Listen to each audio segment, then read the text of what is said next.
So again, good evening to all of you. Let's start our class today in the fourth online lecture of sound.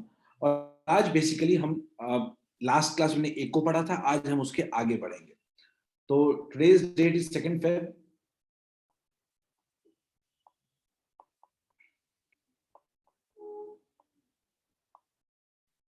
Let's start. तो बच्चों आज बात करने वाले हैं reverberation की. रिवर्बरेशन में बात करने के पहले बच्चों हम लोग थोड़ा सा पीछे जाते हैं और बात करते हैं एको की. बच्चों जब हम एको की बात करते थे, एको का मतलब क्या होता था कि हमारा साउंड किसी वॉल से, किसी दीवार से या किसी सरफेस से रिफ्लेक्ट होके हमारे कानों में ही रीच करता था. दैट वाज नोन एज एको. ठीक है, लेकिन अगर यही काम अगर कंटिन्यूअसली होता रहे, मल्टीपल टाइम्स होता रहे, then that is called reverberation. यानी मैं अगर बोलूं कि अगर एको का ही नंबर ऑफ टाइम्स बढ़ जाए, then that is known as reverberation. Clear? तो हम रिवर्बरेशन के बारे में एक बार बात करते हैं. तो पहला इसका आता है डेफिनेशन. क्या होता है रिवर्बरेशन का? ठीक, तो रिवर्बरेशन का डेफिनेशन हम देखें तो repeated reflections of, repeated, not once, repeat हो रहा है, resulting in persistence of sound is called, and काट देना is called reverberation. क्लियर है? मैं फिर से आपको समझाता हूं क्या एक्चुअली होता है रिवर्बरेशन. तो बच्चों कभी कभी आप सुने होंगे हॉल में जो खाली रूम होता है, कभी कभी आप जोर से आप चिल्लाते हो तो आपको लगता है कि आपके कानों में आपकी आवाज ही बहुत बार आती है और वो एक्चुअली इरिटेटिंग हो जाता है. होता है कि नहीं? कभी वो इरिटेटिंग लगने लगता है, वो एको नहीं लगता है, आवाज गूंजता है. ठीक, तो कभी कभी वो अच्छा भी लगेगा और कभी खराब भी लगता है. खासकर तब लगता है, मान लो एक खराब टाइप हॉल में आपने ये काम शुरू किया. क्लियर है? तो आप फील करते हो कि आपको आवाज क्या होती है? गूंजती है.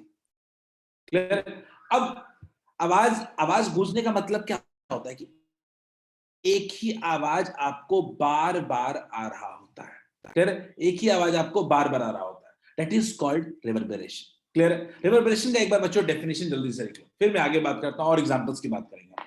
बच्चों एक बार हम लोग ऑर्डर में लिखते चलते हैं, बिकॉज ये इंपॉर्टेंट नोट्स है. सब हर चीज का प्रॉपर एक्सप्लेनेशन जरूरी है. जल्दी से वर्ड लिख लो.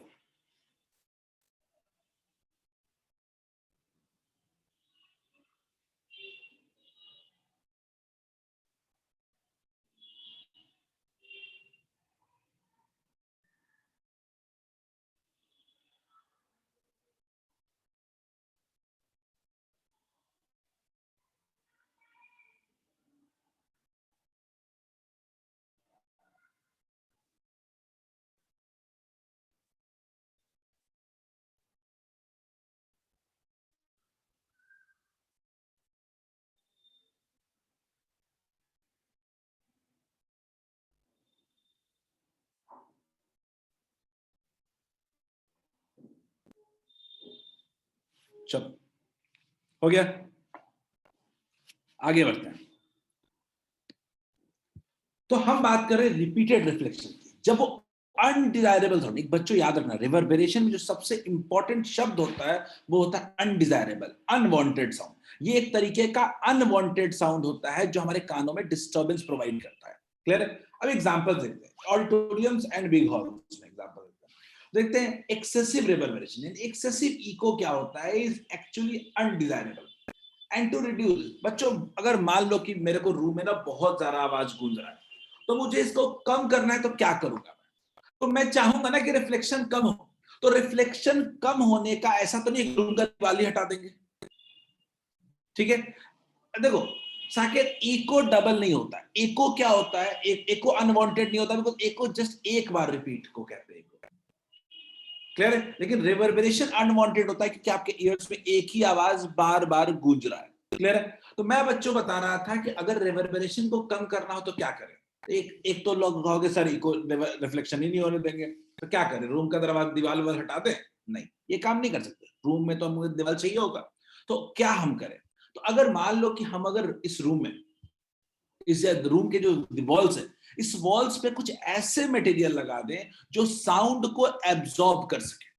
अगर वो साउंड को एब्जॉर्ब कर लेगा बच्चों, अगर साउंड एब्जॉर्ब हो जाएगा, तो क्या हम नहीं कह सकते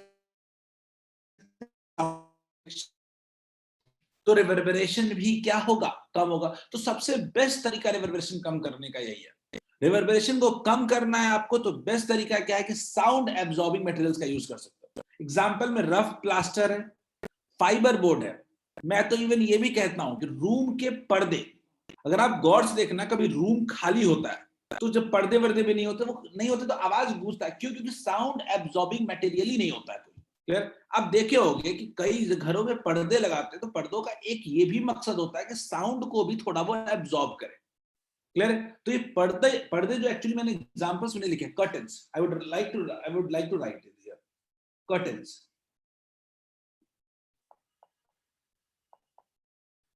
Curtains can also be a good tool to reduce unwanted reflection को रोकेगा ये। क्लियर है? आप इसको भी लिख लीजिए, एग्जांपल्स में लिख लीजिए आप। एग्जाम डायरेक्ट क्वेश्चन आएगा कि क्या करें हम लोग वॉल्स में कि रिवर्बरेशन को कम कर सके, या मेथड्स टू रिड्यूस रिवर्बरेशन आएगा। तो क्या लिख सकते हैं? Use of fibre board, rough plaster, curtains, और समझो सिंपल को चाहिए कैसा साउंड एब्जॉर्बिंग मटेरियल चाहिए।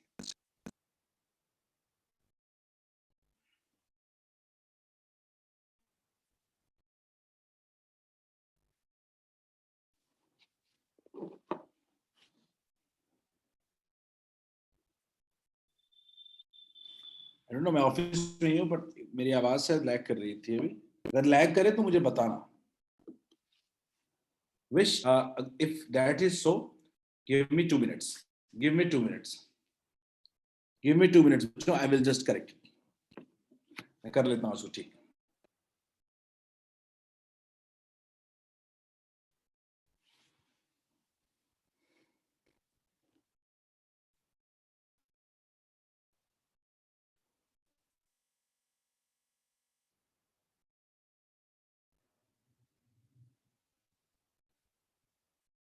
Yes, yes, it will take 2 minutes. Don't worry.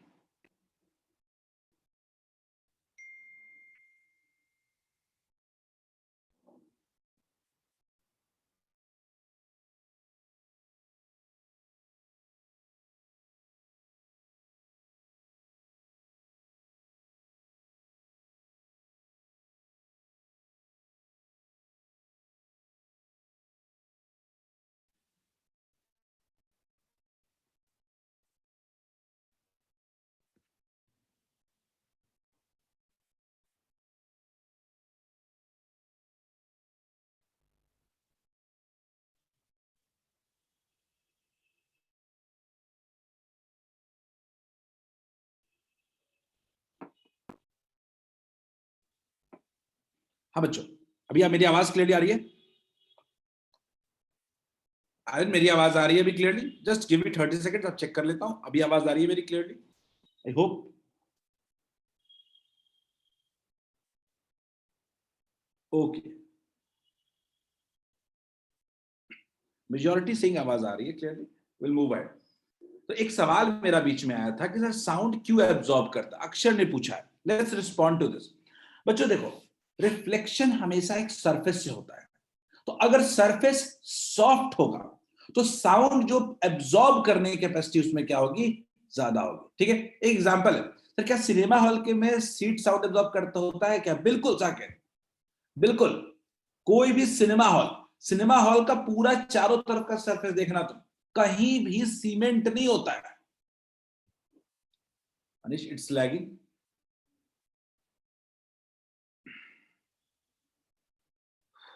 Just give me 30 seconds, just give me 30 second बच्चों।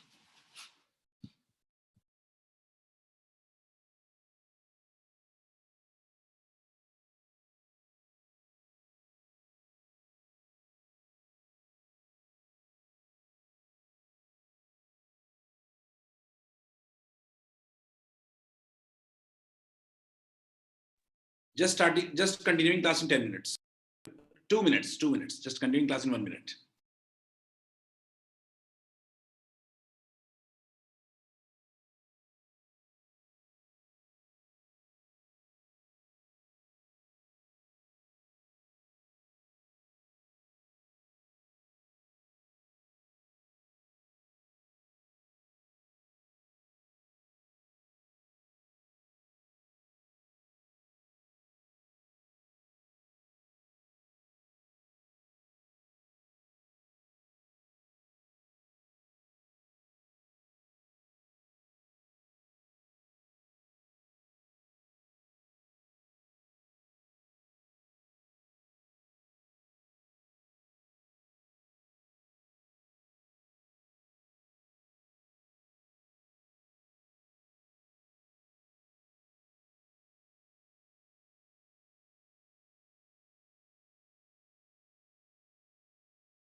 sharing my screen, I think.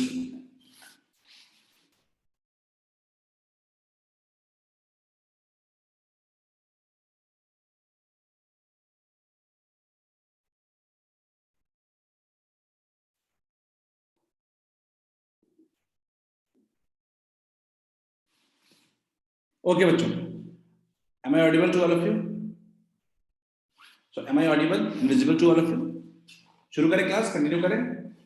You have lost 2 to 3 minutes. Sure. Okay, done.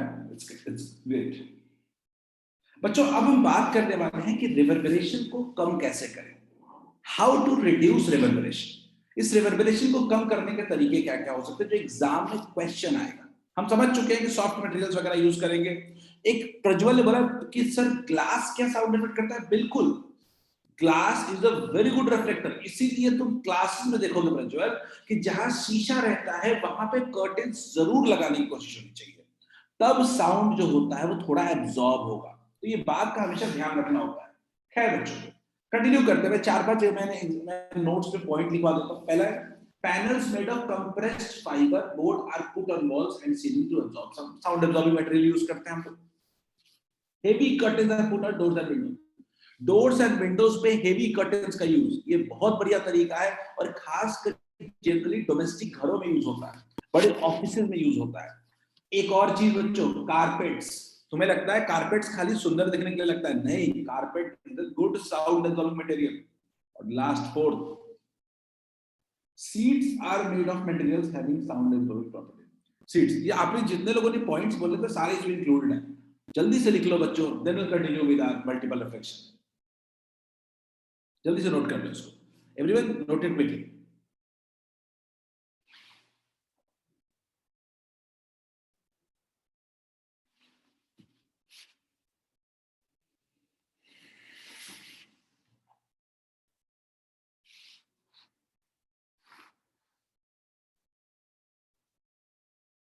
चार major point देखें: fibre board, curtains, carpets और seats. बड़े halls में reduce करते हैं. Heading डालना, method to reduce reverberation in big halls और ऑडिटोरियम्स. क्वेश्चन भी यही पूछेगा, how can we reduce reverberation in big halls and auditoriums.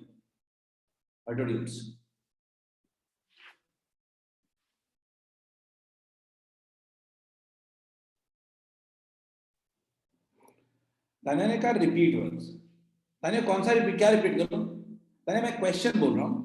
Question क्या है कि sir how can we reduce reverberations in big halls auditoriums. कैसे auditoriums में reverberation कम कर सके. तो ऑडिटोरियम्स का गौर से देखोगे तो पूरा वॉल जो होता है वो फाइबर कोटेड होता है या सॉफ्ट मटेरियल्स का बना होता है. ठीक है, पटना में कोई जाएगा श्री कृष्ण मेमोरियल हॉल में तो यू विल फील कि इतना बड़ा हॉल है बट कहीं भी आप कंक्रीट नहीं दिखेगा आपको. ठीक, आगे बढ़ते हैं. हेवी कर्टेन्स आपको काफी साइड्स में कर्टेन्स लगा रहेगा. कर्टेन्स का काम साउंड को एब्जॉर्ब करना होता है. साकेत आपका सवाल थोड़ा अलग है कि नॉइज से ग्लास ब्रोक क्यों हो जाता है. मैं इसका जवाब दूंगा पर मैं इस पॉइंट को रिपीट करता हूं. Carpets are again sound absorbing materials and seats are made of metals having sound absorbing materials. ठीक है, अब साकेत आपने पूछा कि सर बॉम्ब ब्लास्ट हुआ मान लीजिए तो ग्लास कैसे टूट जाता है. अगर मैं गलत नहीं हूं तो यही पॉइंट है साकेत. बहुत आवाज प्रोड्यूस हुई, बॉम्ब ब्लास्ट हुआ या कुछ इस तरह की चीजें हुई तो कैसे ग्लास टूट जाता है. देखो क्या होता है जब बॉम्ब ब्लास्ट होता है बहुत high amount of energy produce होता है. अब ये हाई अमाउंट ऑफ एनर्जी क्या होता है, वेव्स के फॉर्म में ट्रेवल कर रहा है. तो बीच में कोई भी आएगा उसको क्या करेगा, वो डिसरप्ट करेगा. वेव है, वेव क्या करेगा, उसको डिस्टर्ब करेगा. जो वीक होगा वो टूट जाएगा. हम भी रहेंगे उसके बीच में, हम भी डिसमेंटल होंगे. क्लियर है. तो उसका रीजन यहाँ रिवर्बरेशन का कोई रीजन नहीं है उसका. Should we go ahead? जल्दी लिख लो बच्चों, जल्दी नोट कर लें और देन विल मूव अहेड. ठीक है, अब उसके बाद हम लोग बात करने वाले हैं एप्लीकेशंस ऑफ मल्टीपल रिफ्लेक्शन. ठीक है, एक पॉइंट होता है कि मल्टीपल रिफ्लेक्शन जो है एक जगह हमको अनडिजायरेबल लगा, वी डोंट वांट कि मल्टीपल रिफ्लेक्शन हो. लेकिन मल्टीपल रिफ्लेक्शन जो होता है वो डिजायरेबल भी होता है. कभी कभी मल्टीपल रिफ्लेक्शन की हमको जरूरत भी होती है. उस जरूरत को समझने की कोशिश करते हैं. इसका हेडिंग होगा applications of multiple reflection. Heading का नाम होगा applications of multiple reflection of sound. ठीक है बच्चों, हेडिंग डालते हैं कि मल्टीपल रिफ्लेक्शन के क्या फायदे हो सकते हैं। देखते हैं applications of multiple reflection of sound. ठीक है, देखते हैं बच्चों। तुम लोगों ने गौर किया होगा कि आपका जितना भी मेगाफोन वगैरह जितने भी चीजें आपके देखे, माइक वाइक जितना चीज देखे हो, सब एक तरह का ही होता है। सबका शेप कैसा होता है? तो सबका शेप कुछ होता है ऐसा, इधर का मुंह छोटा होता है, इधर साउंड एक तरफ मुंह क्या होता है, बड़ा होता है। और ये भी आपने गौर किया होगा कि ऑडियंस जिधर होती है, जिधर ऑडियंस होती है, ऑडियंस होती है, इधर हम लोग क्या करते हैं, इधर मान लीजिए ये मेरा क्या है, ऑडियंस है, ये मेरा क्या है, ऑडियंस है,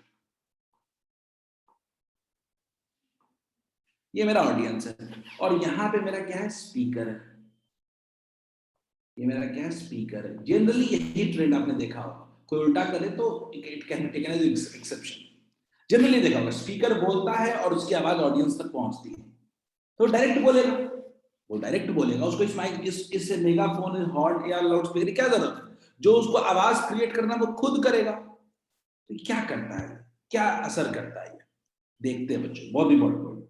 होता क्या है बच्चों कि साउंड तो प्रोड्यूस हो जाता है, साउंड तो प्रोड्यूस हो जाता है, लेकिन साउंड क्या करता है, कई बार मल्टीपल टाइम्स रिफ्लेक्ट होता है। मल्टीपल टाइम्स रिफ्लेक्ट होता है, अगर आप गौर से देखो तो ये पूरा का पूरा साउंड जो होता है वो एक डायरेक्शन में यानी फॉरवर्ड डायरेक्शन में क्या हो जाता है। यानी इस सबसे पहला जो मकसद है इस मेगाफोन का शेप, इसके शेप का इकलौता मकसद है कि पूरे साउंड को कलेक्टिवली वो आगे की तरफ भेजता है। अगर साउंड ज्यादा एनर्जी अगर आगे की तरफ जाएगी तो एम्पलीट्यूड भी ज्यादा होगा और आवाज का लाउडनेस भी ज्यादा होगा। यानी सारे साउंड को जब एक डायरेक्शन में भेजता है तो लाउडर साउंड प्रोड्यूस होता है। साउंड आप धीरे प्रोड्यूस कर रहे हो, लेकिन जब पहुंच रहा है ऑडियंस के पास तो वो एम्पलीफाई हो जा रहा है और क्या हो जा रहा है, वो लाउडर हो जा रहा है। क्लियर? तो ये लाउड साउंड प्रोड्यूस करने के लिए मेन काम होता है। अगर आप देखोगे तो सबका यही शेप होता है, सबका यही शेप होता है। हॉर्न का देख लो, मेगाफोन का देख लो, लाउड स्पीकर का देख लो, सबका एक ही शेप है। दो मकसद है इसके, एक कि सारी की सारी साउंड एनर्जी मेरी कहां जाए, एक डायरेक्शन में। एग्जांपल, मैं अगर कुछ बोलूंगा तो मेरा आवाज क्या होगा, मेरा आवाज चारों तरफ जाएगा, इधर भी जाएगा, इधर भी जाएगा, आगे भी जाएगा, ये आगे भी जाएगा, इधर भी जाएगा। लेकिन क्या लाउड स्पीकर से बोलने पे मेरा आवाज कॉन्सेंट्रेटेड होकर आगे की तरफ जाएगा क्या? तो इसका सबसे बड़ा मकसद है कि to propagate sound in forward direction. Sound को ये फॉरवर्ड डायरेक्शन में प्रोपेगेट करने में हेल्प करता है, पहला सबसे बड़ा काम। ठीक है, इटीसी अ डिजाइन सबका, सारे इस तरह के इंस्ट्रूमेंट्स का, हॉर्न, ट्रम्पेट, शेहनाई, किसी का are designed to send sound in a particular direction without spreading all around। सबसे बड़ा मकसद ही यही है, साउंड चारों तरफ जाने के बजाय पर्टिकुलर डायरेक्शन में जाए। All these instruments have funnel tube। funnel tube मतलब किस तरह का, जो मैंने फिगर बीच में बनाया, which reflects sound wave repeatedly towards audience। जो मल्टीपल टाइम साउंड को क्या करता है, रिफ्लेक्ट करता है, मल्टीपल रिफ्लेक्शन करता है, फाइनली क्या होता है, ऑडियंस तक जाता है। In this amplitude of sound wave adds up to increase the loudness of sound। आपने पढ़ा हुआ है, ज्यादा एम्पलीट्यूड होगा तो ज्यादा लाउडनेस होगा। क्या वही प्रोड्यूस नहीं करेगा क्या? बोले बच्चों, क्या ये मेगाफोन, हॉर्न्स और लाउड स्पीकर्स कैसे काम करते हैं ये समझ में आया क्या? अगर किसी को भी इसमें कोई क्वेश्चन है तो पूछो। हम एक एक एग्जांपल, हमारा एक एक क्वेश्चन बनता है, हम लोग थोड़ा आराम से साफ साफ लिखेंगे इसको। If any query in this, just go ahead and ask your question.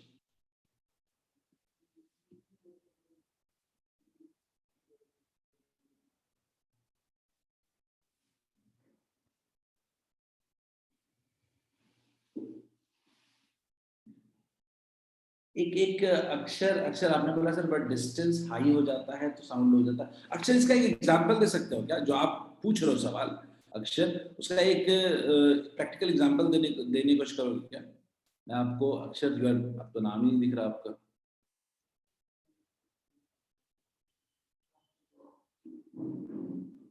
Okay, अक्षर हैंड रेज किया, हाँ अच्छा, इट्स अक्षर, भाई नाम में इट्स लगा दिया है।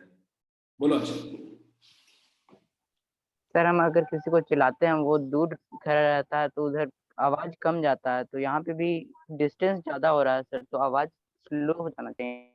नहीं, वो तो एक डिस्टेंस का फैक्टर है, जितना दूर जाएगा आवाज की इंटेंसिटी कमेगी, वो एक बात है, डिस्टेंस का अलग मसला है। लेकिन क्या आप अगर आप माइक से आप बोल रहे हो तो जो साउंड आप नॉर्मली बोल रहे हो उससे ज्यादा तेजी से कब जाएगा साउंड, आप कैसे बोलोगे? माइक से बोलोगे। तुम उतना क्यों कर रहे हो? माइक वाइक मत लगाओ, मैं तो सीधा सीधा तुमको दिमाग देता हूँ। Let's try this practically. ठीक है, अब मैं क्या करने वाला हूँ कि मैं कागज लिया हूँ, और मैं थोड़ा सा ना कुछ इसको डिजाइन कर रहा हूँ, कुछ अच्छा होगा। मैं इसको माइक बनाने की कोशिश करता हूँ। ठीक है, थोड़ा माइक टाइप लग रहा है क्या? थोड़ा तो लग रहा है माइक टाइप। Yes sir. बोलो, थोड़ा आवाज लाउड नहीं लग रहा है? Yes sir. ठीक है, वही क्या हुआ यहाँ भी एक तरीके से ये मेगाफोन हॉर्न की तरह काम कर रहा है। बोलो बच्चों, आवाज आ रहा है? तुम लोग वीडियो वायरल मत कर देना ये। ठीक है, ये हमारा क्या है, एक तरीके से हॉर्न है। अब गौर से देखो तो यहाँ पे अगर आप गौर से देखो तो कैसा क्या जा रहा है, यहाँ पे आपका एक तरीके से एरिया बढ़ता जा रहा है। अब यहाँ पे बिल्कुल हॉर्न की तरह है। अब यहाँ पे हमको हॉर्न के शेप पे डिपेंडेंट है पूरा का पूरा। साउंड मल्टीपल रेफ्रिजरेशन शो करेगा और हायर इंटेंसिटी से आगे जाएगा। Is it clear to all of you? Yes sir. Okay, जल्दी लिख लो इसको, नोट्स लिखते चलो, खाली सुनने से काम नहीं चलेगा।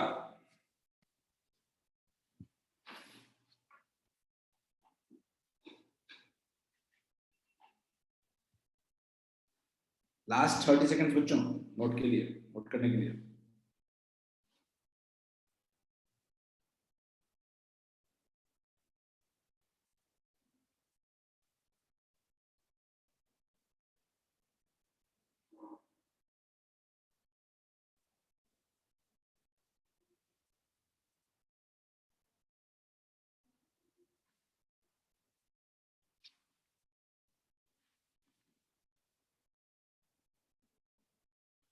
हो गया बच्चों?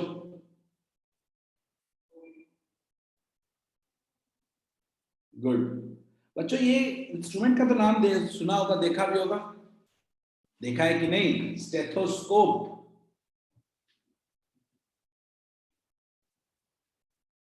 ग्रेट। इसका पूरा फंडा समझने की कोशिश करते हैं हम। क्या है स्टेथोस्कोप? एक्चुअली क्या होता है, आपकी हार्ट बीट्स हो रही है, ठीक, आपकी हार्ट बीट्स है, नॉर्मल हार्ट बीट्स है, और वो उसके पास एक ठीक ठाक हार्ट बीट्स का साउंड होता है, नॉर्मली भी सुन सकते हो आप। लेकिन ये स्टेथोस्कोप करता क्या है? स्टेथोस्कोप बस हॉर्न का काम करता है उसके लिए। एक तरीके से समझ लो कि ये मेरे हार्ट का मेगाफोन है और हॉर्न है।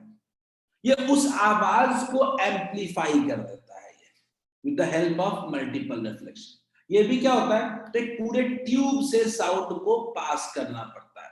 ठीक, अगर हम देखें तो ये इसको हम लोग, इस एंड को हम लोग हार्ट के पास लगाते हैं, इस एंड को हम लोग हार्ट के पास लगाते हैं। ठीक है, अब साउंड क्या होगा, साउंड इसी के थ्रू ट्रेवल करेगा, मल्टीपल रिफ्लेक्शन के थ्रू ट्रेवल करेगा और फिर हमें सुनाई देता है।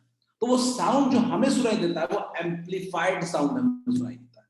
क्लियर? वो साउंड कैसा होता है, एम्पलीफाइड होता है।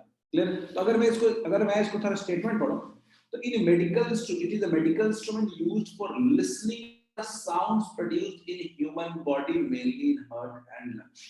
मेन मकसद क्या है, हार्ट और लंग्स के साउंड को सुनने के लिए। ठीक, ब्रेन पे काम करता है क्या? नहीं। ठीक है, the sounds of the heartbeats reaches the doctor's ears by multiple reflection of the sound in the rubber tube of stethoscope। सीधा एकदम कहानी है, मल्टीपल टाइम्स रिफ्लेक्ट होगा, इसीलिए उसकी एम्पलीट्यूड भी बढ़ जाती है, और इसी की वजह से जो साउंड प्रोड्यूस होता है वो हायर एम्पलीट्यूड का होता है।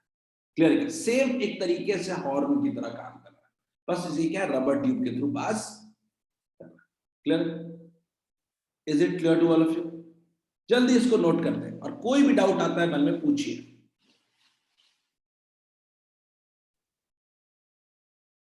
रीजन सबका एक है, दो मेन मकसद है, एक साउंड को एम्पलीफाई करना और दूसरा कि साउंड को एक डायरेक्शन में भेजना। मनीष मैं रिपीट करता हूं, मनीष बड़ा सिंपल सा देखो कहानी, कि हम एक ये जो बड़ा वाला जो आला टाइप होता है, ठीक है, मान लो कि ये मेरा स्टेथोस्कोप का एक एंड है, मान लीजिए कि हमने हार्ट पे लगाया, ठीक। अब ये साउंड जो प्रोड्यूस हुआ ये क्या हो रहा है, पाइप के थ्रू जाएगा, नॉर्मल जाएगा तो आवाज जैसे नॉर्मल सुनते हैं वैसे सुनाई देगा, लेकिन ये साउंड जो होता है ये मल्टीपल रिफ्लेक्शंस के बाद जाएगा। मल्टीपल रिफ्लेक्शन के बाद जब साउंड जाएगा तो साउंड भी क्या हो जाएगा, एम्पलीफाई हो जाएगा, जैसे हॉर्न में हो गया था, कई सारे के सारे साउंड एक डायरेक्शन में जा रहे हैं तो एम्पलीफाई हो जाएगा। तो इसके वजह से जो हमें फाइनल साउंड मिलता है वो बहुत ही हाई एम्पलीट्यूड, हाई इंटेंसिटी और लाउडर साउंड हमको मिलता है। और लाउडर मिलेगा तो हम आसानी से ऑब्जर्व कर सकते हैं कि क्या हार्ट बीट चल रहा है, जो नॉर्मल ईयर से, नॉर्मल कानों से नहीं कर सकते हैं, वो हम लोग स्टेथोस्कोप से कर सकते हैं। बोलिए मनीष, क्लियर है क्या?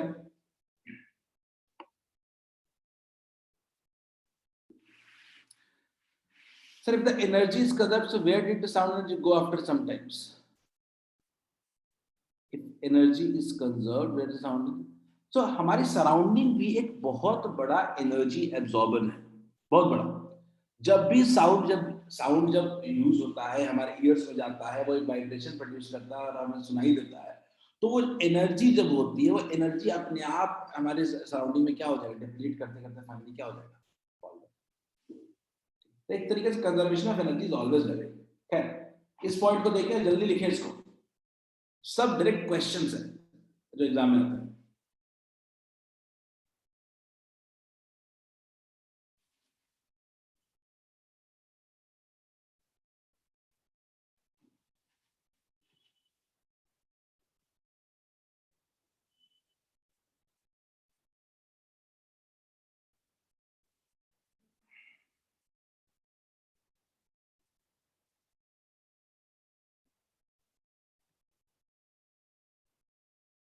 विष्णु ने पूछा, sir how does sound coming to अस?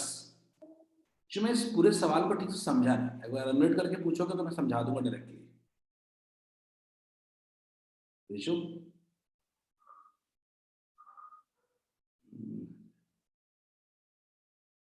हाँ बोलो विष्णु।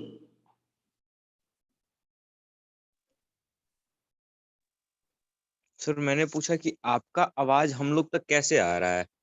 अभी यस सर, वेव की मदद से क्या? यहाँ तो ठीक है, यहाँ पे तो बेसिकली आप समझो कि मेरी आवाज मेरे लैपटॉप तक जा रही है, ठीक, यस और सर। आपके फोन से आपकी आवाज आ रही है, दो प्रोसेस हुए हैं, यस सर। ठीक। इसके बीच में जो प्रोसेस है ये बेसिकली इलेक्ट्रॉनिक्स का काम है, यानी इलेक्ट्रिकल इलेक्ट्रॉनिक्स का काम है कि आप सिग्नल्स के फॉर्म में मेरी आवाज आप तक पहुंच रही है। इसमें साउंड के वेव की प्रॉपर्टी का कोई लेना नहीं उसके। मेरे पास मैं ट्रांसमीटर हूँ, मेरा लैपटॉप रिसीवर है, आपका फोन में, आपका लैपटॉप में, आपके पास आपका फोन ट्रांसमीटर है और आप रिसीवर। ट्रांसमीटर का मतलब जो साउंड प्रोड्यूस करता है, रिसीवर का मतलब जो साउंड एब्जॉर्ब करता है। क्लियर? यस तो हमेशा हर साउंड के बोलने और सुनने में दो लोग होते हैं, ट्रांसमीटर और रिसीवर, ठीक है। बीच में जो स्टेप हो रहा है कि मेरे पास आपकी आवाज कैसे पहुंच रही है, बेसिकली वो सिग्नल्स के फॉर्म में जा रहा है, जिसको कहते हैं ब्रॉडबैंड कहते हैं या स्पेक्ट्रम कहते हैं, ठीक है। ओके। अगर साउंड चैप्टर की बात करें तो हमारे मेरे से यहाँ मेरे पास से लेके लैपटॉप तक का कहानी है और आपके फोन से लेके आप तक की कहानी है। खैर आगे बढ़ते हैं, लेट्स मूव अहेड बच्चों, लिख लिया होगा तब तो। एक और एक नाम आता है बट नाम बड़ा कॉमन नहीं है, लेकिन देखा हुआ सबको सबने है, ठीक है। तो ये क्या है, साउंड बोर्ड।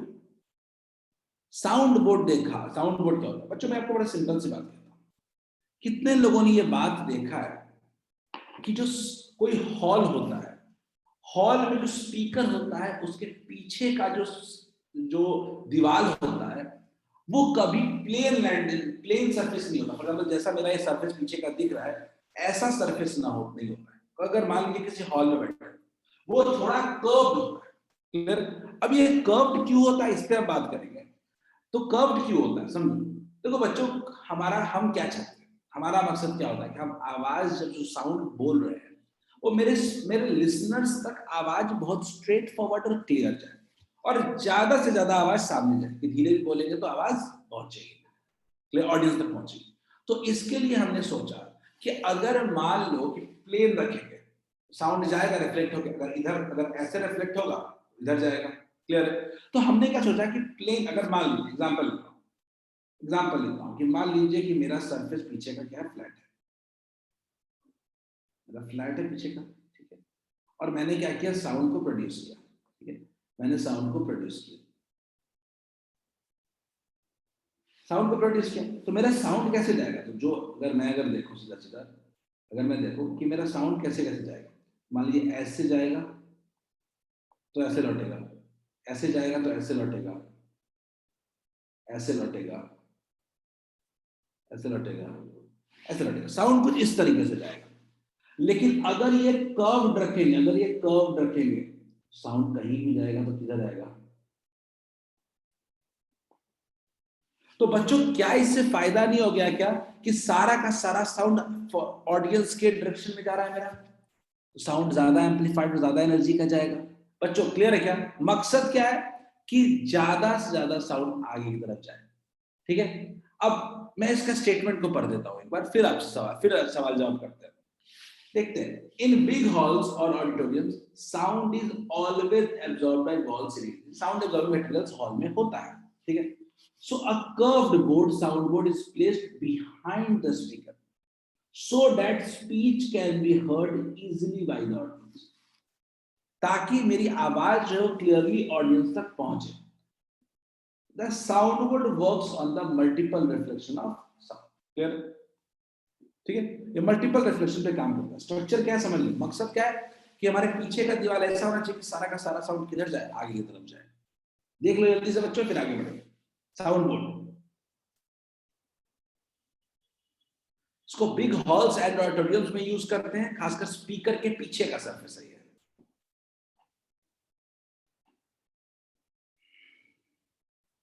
कोई भी जो एक हॉल होता है, ऑडिटोरियम होता है, वो कभी कर्व ही बनाएगा, हमेशा कर्व बनाने की कोशिश होती है।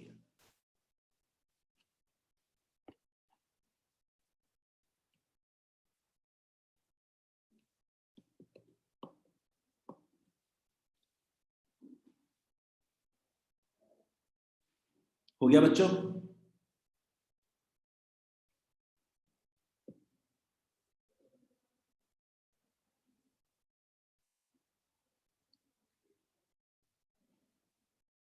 ये तो पीछे का पोर्शन कर्व कर दिया, इसको साउंड बोर्ड कहते हैं।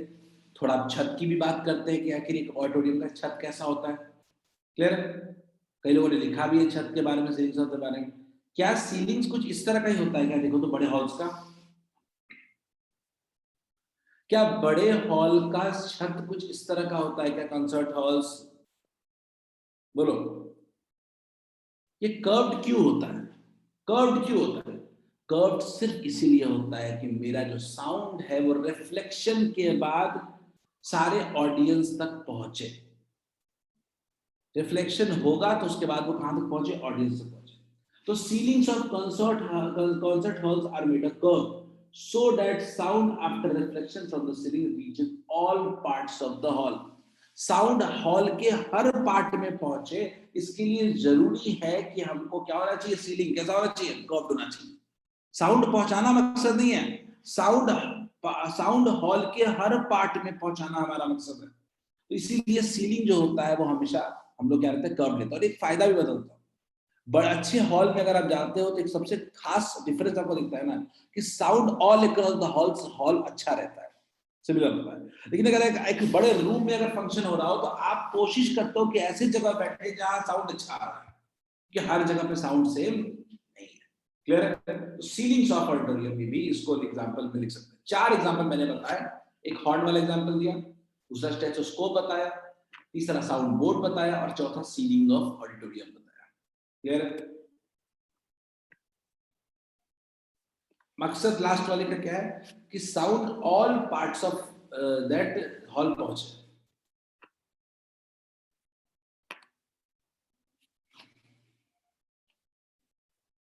तान्या आपने बोला to reflect sound in both direction and in each place is necessary for this statement. Both direction वाला वर्ड ठीक नहीं था, ठीक है।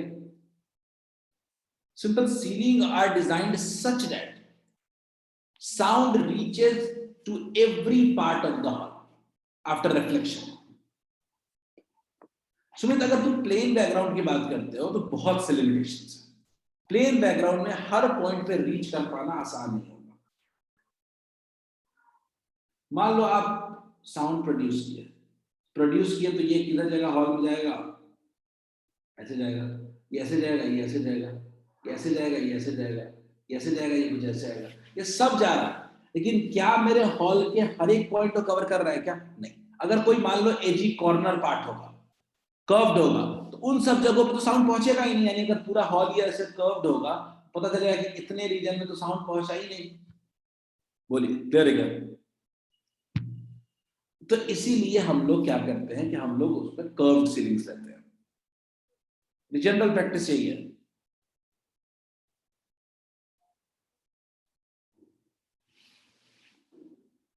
क्लियर है बच्चों?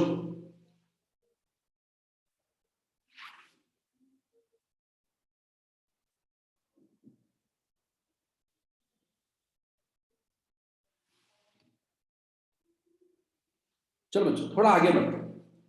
हम लोग बात करने वाले हैं अल्ट्रासाउंड के बारे में। ये रिफ्लेक्शन अब खत्म हो गया। एको, रिवर्बरेशन, मल्टीपल रिफ्लेक्शन, तीन चीजें हैं जो आपको दिमाग में रखनी है। एको न्यूमेरिकल्स वाला पार्ट है, रिवर्बरेशन थ्योरेटिकल पार्ट है, क्वेश्चन एक आध रीजनिंग के क्वेश्चन आ सकते हैं, और मल्टीपल रिफ्लेक्शन का एप्लीकेशन एक तीसरा पार्ट है। ठीक है, तीन चीजें हैं रिफ्लेक्शन ऑफ साउंड।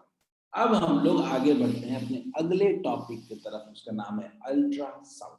देखते हैं बच्चों, जब अल्ट्रासाउंड की बात करते हैं तो क्या दिमाग में आता है? तो हमको याद दिमाग में आता है फ्रीक्वेंसी का रेंज। तो क्या था फ्रीक्वेंसी का रेंज? हमारा फ्रीक्वेंसी का पहला रेंज था 20 हर्ट्ज। 20 हर्ट्ज, ये मैं पहले बता चुका हूं आपको। 20,000 हर्ट्ज स्केल है। और अगर इस पूरे स्केल को ड्रॉ करें, तो पूरे स्केल को ड्रॉ करते हैं तो क्या होता है? तो स्टॉप्स मिलते हैं स्केल में। क्लियर? स्टॉप्स मिलते हैं हमको।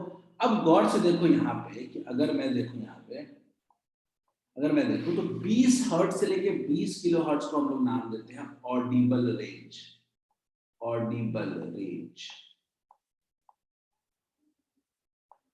20 हर्ट्ज से कम होता है, उसको कहते हैं हम लोग इंफ्रासोनिक। इंफ्रासोनिक। और 20,000 हर्ट्ज से ज्यादा क्या कहते हैं? अल्ट्रासोनिक। अल्ट्रासोनिक। तो अगर मैं बोलूं कि sound of frequencies higher than 20 kilohertz are known as ultrasonic waves, तो गलत नहीं होगा? बोलो, ऐसा साउंड जिसकी फ्रीक्वेंसी 20,000 हर्ट्ज से ज्यादा है, ऑडिबल रेंज से आगे है, they are known as what? Ultrasonic waves. Is this clear to all of you?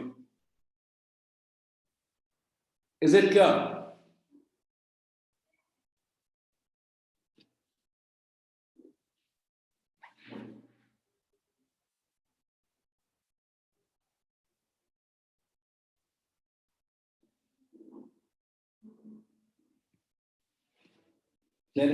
अब ये साउंड कौन प्रोड्यूस करेगा?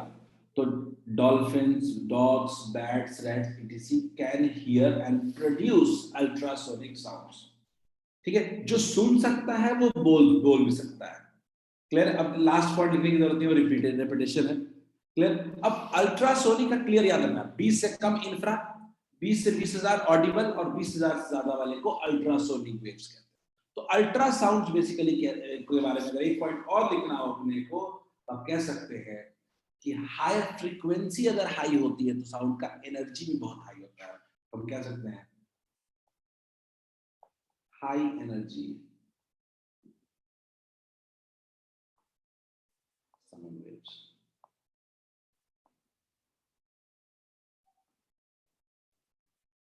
हाई एनर्जी साउंड वेव्स को हम लोग कहते हैं अल्ट्रासोनिक वेव्स। ठीक है, रजनीश ने बोला कि सर हम लोग अल्ट्रासोनिक वेव्स प्रोड्यूस नहीं कर सकते। बिल्कुल नहीं, but human body cannot produce ultrasonic sound by any means। ठीक है, ना हम सुन सकते हैं ना हम बोल सकते हैं। ठीक है, बोलना हमारे बिल्कुल हमारे वोकल कॉर्ड पे डिपेंड करता है, और सुनना हमारा फ्रीक्वेंसी तो 120 140 हर्ट्ज भी नहीं जाता रजनीश। हम 220,000 कहां से प्रोड्यूस कर देंगे? उसके लिए तो कुछ ज्यादा ही गड़बड़ करना पड़ेगा उसके वोकल कॉर्ड में। हम 20 हर्ट्ज हमारे लिए मुश्किल है, सॉरी हमारे लिए तो 150 180 हर्ट्ज मुश्किल है। गर्ल्स वॉइस बिठाया। चलो बच्चों, तो आई होप जल्दी लिख लोगे, 30 सेकंड में जल्दी लिख लो। तो अल्ट्रासाउंड समझ में आएगा। अल्ट्रासाउंड का मतलब साउंड का एक वो रेंज जो 20,000 फ्रीक्वेंसी आता है, 20,000 हर्ट्ज से, और जो उसके पास बहुत हाई एनर्जी होती है।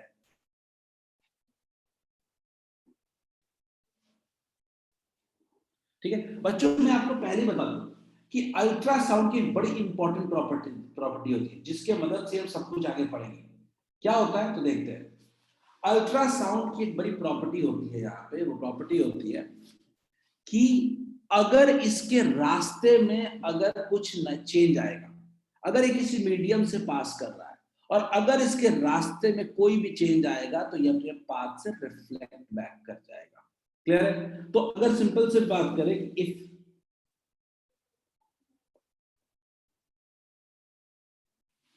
any change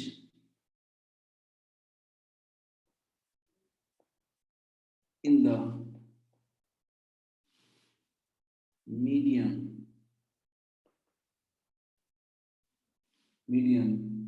ultrasonic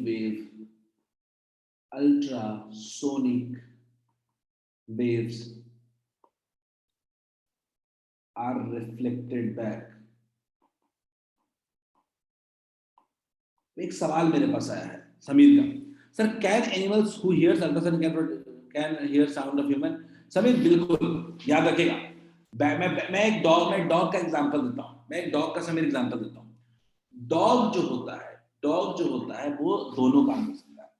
डॉग क्या कर सकता है, सुन भी सकता है सारे साउंड को, और वो अल्ट्रासाउंड भी सुनता है, पर वो नॉर्मल साउंड भी सुन सकता है। क्लियर है?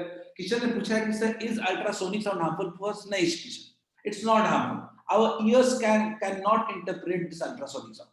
मतलब हमारे ईयर्स बने ही नहीं है कि साउंड को इंटरप्रेट कर सके। फॉर एग्जांपल अर्थक्वेक आने वाला है, हमें नहीं पता चलेगा, बट डॉग्स को पता चल जाएगा, तो they can interpret that sound. हम इंटरप्रेट नहीं कर पाएंगे। क्लियर है?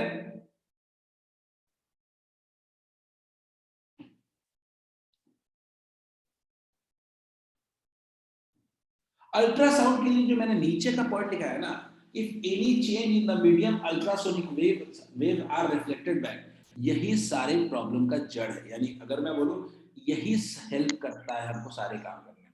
क्लियर है सब?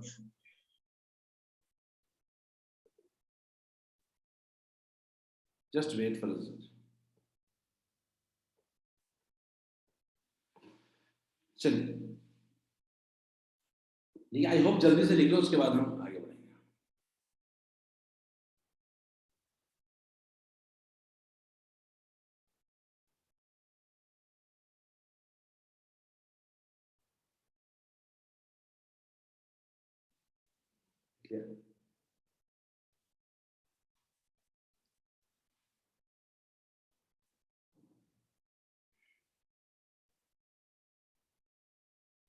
प्रज्वल ने पूछा है सर हु प्रोड्यूस अल्ट्रासाउंड? देखो, अल्ट्रासाउंड कोई अलग नहीं प्रोड्यूस हुआ है, ये पूरा का पूरा इलेक्ट्रोमैग्नेटिक वेव्स एक साथ ही प्रोड्यूस किया था मैक्सवेल ने।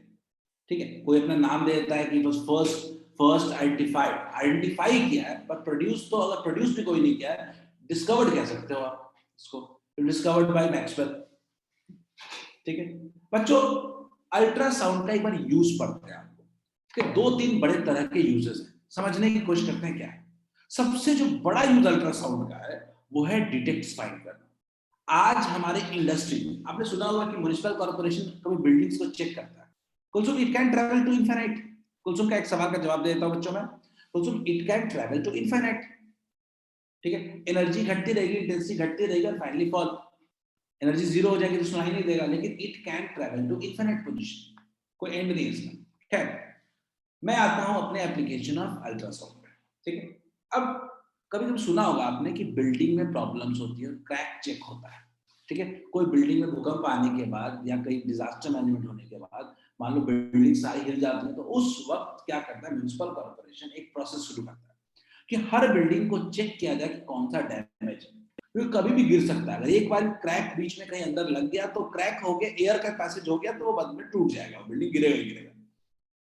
और दूसरा काम होता है इंडस्ट्रीज में मान लो मेटल का कोई सामान बनाते हैं, मेटल का कोई ब्लॉक बनाते हैं, तो हमारे लिए बड़ा इंपॉर्टेंट होता है कि अंदर में कोई एयर मॉलिक्यूल्स ना छूट जाए या कोई गैप ना छूट जाए, क्योंकि अगर गैप छूट गया तो वो क्रैक बन जाएगा और क्रैक फैलते फैलते वो टूट जाएगा। तो उसको हम लोग डिफेक्टेड पीस भी कह सकते हैं। ठीक है, मान लो लोहे का हथौड़ा बना रहे हैं। अब लोहे का हथौड़ा बना रहे हैं तो हथौड़ा जब बनाएंगे तो वो आयरन कहीं भी अंदर में गैप छूट गया तो वो कमजोर हो जाएगा।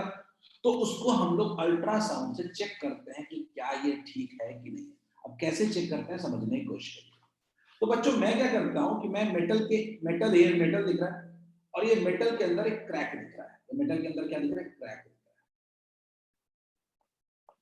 ठीक है, एकदम प्रोसेस है, समझना। तो मैं क्या करूंगा कि मैं एक यहां पे लगा दूंगा ट्रांसमीटर, एक मैं लगा दूंगा ट्रांसमीटर और एक लगा दूंगा डिटेक्टर और एक लगा दूंगा डिटेक्टर। ठीक, ट्रांसमीटर लगा दिया, डिटेक्टर लगा दिया। अब गौर से मैंने क्या किया, देखिए मैं क्या करता हूं कि ट्रांसमीटर, मैं अगर सिंपल सी बात करूं तो मैंने क्या किया, ट्रांसमीटर लगाया, ट्रांसमीटर से साउंड प्रोड्यूस किया डिटेक्टर तक पहुंच गया। अगर डिटेक्टर तक पहुंच गया कोई दिक्कत नहीं, मतलब कोई गैप नहीं मिला बीच में, क्लियर है। लेकिन थोड़ा और आगे बढ़े हम लोग, थोड़ा और देखे, ट्रांसमीटर ने और भेजा, ठीक, फिर और देखा हमने, भेजा, यहाँ भी पास हो गया। फिर हमने देखा कि थोड़ी देर के बाद देखा हमने कि ट्रांसमीटर पे यहाँ पे जब आया तो देखा कि अचानक कोई साउंड रिफ्लेक्ट ही नहीं किया। फिर देखा हमने कि कोई साउंड, फिर देखा हमने कोई, फिर हमने देखा कि सॉरी जस्ट, फिर देखा हमने कोई साउंड रिफ्लेक्ट नहीं किया। अब हमने देखा कि साउंड ये रिफ्लेक्ट क्यों नहीं हो रहा है। फिर हमने देखा कि यहाँ पे अगर थोड़ा सा और नीचे जाए हम लोग, अगर थोड़ा और नीचे जाए हम लोग, बच्चों गौर से देखो, रिसीवर ने क्या ऑब्जर्व किया, रिसीवर ने ऑब्जर्व किया कि यहाँ वाले रीजन में, यहाँ वाले रीजन में जरूर कहीं ना कहीं गैप्स मौजूद है। कहीं अल्ट्रासाउंड की प्रॉपर्टी क्या है कि कहीं भी डेंसिटी में चेंज होगा वो रिफ्लेक्ट बैक कर जाएगा। तो बोलिए बच्चों, क्या क्लियर नहीं हो गया क्या कि इस रीजन में डिटेक्ट हो गया, क्या हो गया, डिफेक्ट डिटेक्टेड,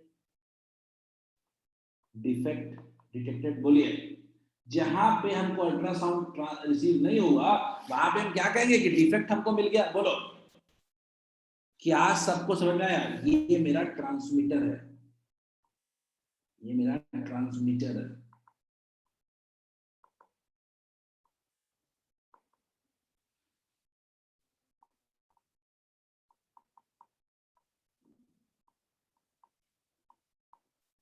जस्ट वेट, मेरा लगता है कि पेन का चार्ज खत्म हो गया। नो नो वरीज, ट्रांसमीटर है और ये क्या है, रिसीवर है। चलो हो गया, इज इट क्लियर? ट्रांसमीटर है और रिसीवर है, समझ में आ गया? तो अल्ट्रासाउंड की जो प्रॉपर्टीज रिफ्लेक्ट बैक करने वाली, इससे कहीं भी गैस बदलता है और ये बहुत ही प्रोमिनेंट इंडस्ट्रियल मेथड है ये चेक करने के लिए कि कहाँ कहाँ गैप्स है। हम क्लियरली पता कर सकते हैं कि एक मेटल ब्लॉक में कोई डिफेक्ट तो नहीं है यहाँ, ठीक है। तो ये डिफेक्ट पता करने का बेस्ट तरीका है, ठीक है। और इवन बिल्डिंग के क्रैक्स, बिल्डिंग का भी क्रैक्स इससे हम पता कर सकते हैं। तो बच्चों हम लोग यहीं तक आज रहते हैं, आज हम लोग एक एप्लीकेशन तक ही रहते हैं। अगले दिन एप्लीकेशन ऑफ अल्ट्रासाउंड और पढ़ेंगे और ह्यूमन ईयर भी शुरू करेंगे। होपफुली नेक्स्ट क्लास में हमारा खत्म हो जाएगा, एक एप्लीकेशन पढ़े, अब ऑफलाइन होपफुली मिलेंगे हम लोग, वहां पे इसको आगे देखेंगे। क्लियर है? समझ में आया सबको बच्चों?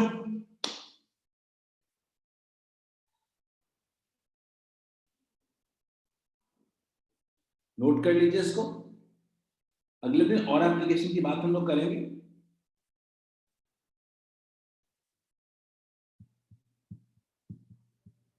ये इकोकार्डियोलॉजी में, हार्ट डिजीज में काम आता है, किडनी के स्टोन्स को खत्म करने में काम आता है ये। तो अल्ट्रासाउंड आज हमारे जगहों पे काफी यूज होता है। अल्ट्रासोनोग्राफी, अल्ट्रासोनोग्राफी से हम बच्चे का इमेज देख सकते हैं विमेन वॉर्म में कि बच्चा कैसा है। तो इसका मिसयूज भी करते हैं हम लोग कभी कभी, और ये जेंडर टेस्ट करने के लिए यूज कर लेते हैं हम लोग।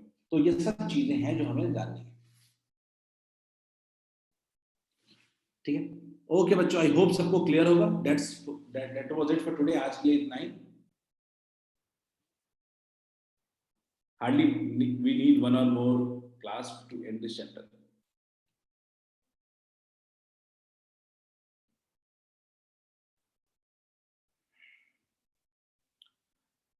Okay बच्चों, bye bye, have a nice day. Yeah. Go for next class. Notes और वीडियो आपको अपलोड हो जाएगा.